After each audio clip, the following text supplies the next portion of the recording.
Hello বন্ধুরা, কেমন আছো তোমরা সবাই?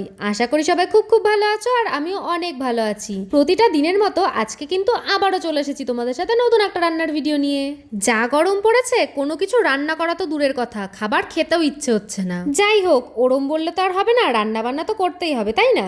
আজকে বর্মশাই বাজার থেকে কাতলা মাছ নিয়ে চলে এসেছিল, তাই ভাবলাম কাতলা মাছের একদম পাতলা ঝোল বানাবো আজকে। আর তোমরা তো প্রথমেই দেখলে আমি ডাটা ছাড়িয়ে নিয়েছি, ডাটা দিয়ে কাতলা মাছের পাতলা ঝোল খাবে বললো বর্মশাই। জানো তো, ডাটাগুলো এতটাই সরু সরু যে ছাড়াতে গিয়ে আমার অনেকক্ষণ সময় নষ্ট হয়ে গেছে। কি আর করা যাবে, বরমশাই যখন আমার খাবে বলেছে তাহলে তো কষ্ট করে হলেও রান্নাটা আমাকে করতে হবে।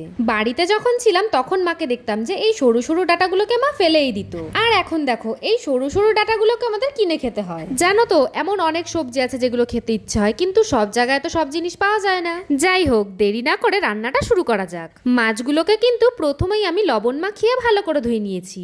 এরপর কড়াই গরম করে অনেকটা পরিমাণে তেল দিয়ে দিয়েছি, আর তেলটা ভালো করে গরম হয়ে আসলে আমি লবণ হলুদ মাখিয়ে মাছগুলোকে কিন্তু একে একে উল্টে পাল্টে ভেজে নিচ্ছি। এই দেখো, মাছগুলোকে কিন্তু বেশ কড়া করে ভাজা হয়ে গেছে। এরপর ওই তেলেই আমি আগে থেকেই কেটে রাখা আলুগুলোকে পরিমাণ মতন লবণ আর হলুদ দিয়ে কিন্তু ভেজে নিচ্ছি। এই দেখো, আলুগুলোকে তো ভালো করে ভাজা হয়ে গেছে। এখন আমি এই তেলেই ফোড়নে দিয়ে দিচ্ছি তেজপাতা, শুকনো লঙ্কা, বেশ কিছুটা পরিমাণে মেথি আর রাঁধুনি।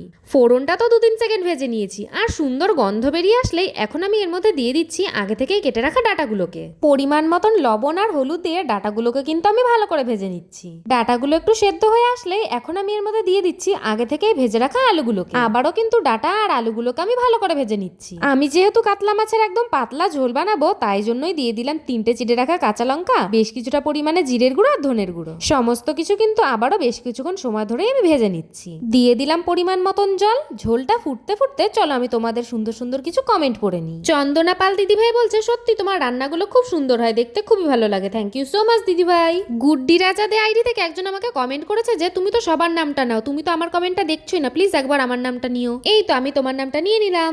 আগের দিনের বটবটি বাটা রেসিপির ভিডিওতে সুখী পরিবার আইডি থেকে একজন দিদি ভাই আমাকে কমেন্ট করেছে যে নতুন একটা রেসিপি শিখলাম আজকে। বোন, তোমাকে অনেক অনেক ভালোবাসা। থ্যাংক ইউ সো মাচ দিদি ভাই আমাকে এত সুন্দর একটা কমেন্ট করার জন্য। নাফিসা খাতুন দিদি ভাই বলছে তোমার প্রত্যেকটা রেসিপি অসাধারণ হয়, খুব ভালো লাগে তোমার রান্নার ভিডিওগুলো দেখতে, তুমি একবার আমার নামটা নিও। এই তো দিদি ভাই, আমি তোমার নামটাও নিয়ে নিলাম। আমার প্রিয় দিদি ভাইদের কমেন্ট তোমাদের সাথে শেয়ার করতে করতে ডাটা আলু দিয়ে কাতলা মাছের পাতলা ঝোল কিন্তু আমার একদম রেডি। এই গরমে এই রকম পাতলা মাছের ঝোল খেতে কিন্তু অসাধারণ লাগে। আজকের মতন এইটুকুই। তোমরা সবাই ভালো থেকো, সুস্থ থেকো। চলে আসবো আবার নতুন আর একটা রান্নার ভিডিও নিয়ে। তো চলো সবাইকে টাটা।